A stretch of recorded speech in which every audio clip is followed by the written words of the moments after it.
Hello everyone, I'm Paul McGuire Grimes. Weapons is the kind of horror movie that stands out in a crowded genre and will be discussed for decades to follow.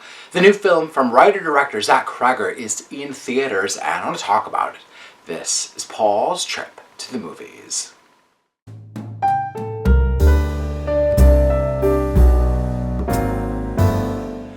Weapons starts in the very horrific place of a school tragedy. Emmy winner Julia Garner stars as Justine, a new teacher at her elementary school who comes to school one day and finds only one kid has shown up for class. The 17 other kids have gone missing, and their home security cameras detail how these kids left their house in the middle of the night at 2:17 a.m., frolicking to some unknown location. The parents are outraged, blaming Justine for what happened as it was only her class that was targeted. There's no easy explanation, and the paranoia and the hunt for the missing children takes over.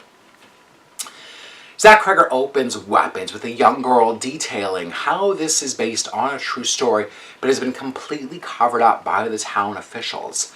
Now, right off the bat, there's something scary and sinister about having a young narrator documenting something of this horrific nature.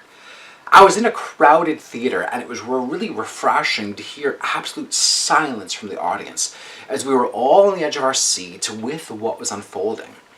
It might be obvious to say this, but the less you know going in about the plot or the execution of what transpires, the better. Zach Cregger takes this one event and then tells the story from multiple perspectives on how everyone is deeply affected by something like school trauma. It really reminded me of Akira Kurosawa's Rashomon in its construction.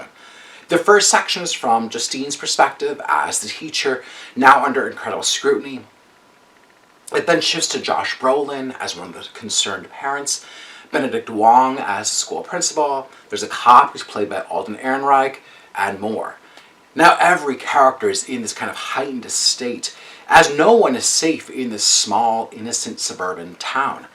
Cregger presents a very real environment as he then ratchets up the tension and the horror as his characters really hone in on this mysterious house with the red door that blends in with every other house in the neighborhood. It's the unspoken character that really looms large. Cregger has written richly complex characters resulting in some unforgettable performances that are sure to bury inside of you. Austin Abrams is incredible at capturing the scattered mindset of a homeless drug addict who gets caught up in the cops' web.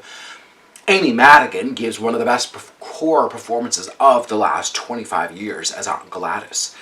A performance so chilling, creepy, and methodical that it really reminded me of Ruth Gordon's Oscar-winning role in Rosemary's Baby.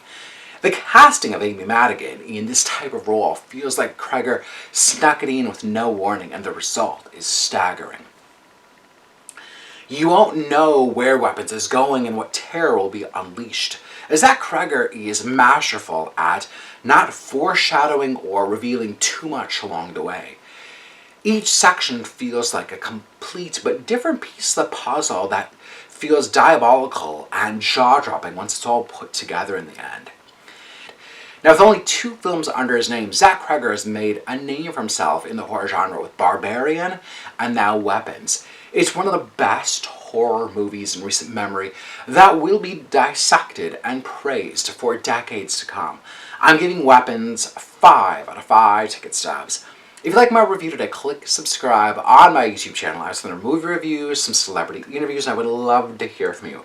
Have you seen Weapons? What do you think of it? Go see it at your local Imagine theaters. Go see it with a crowded audience. It really makes a difference.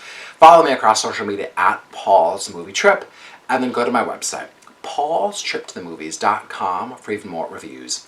Thank you so much for watching my review of Weapons. This is Paul's Trip to the Movies.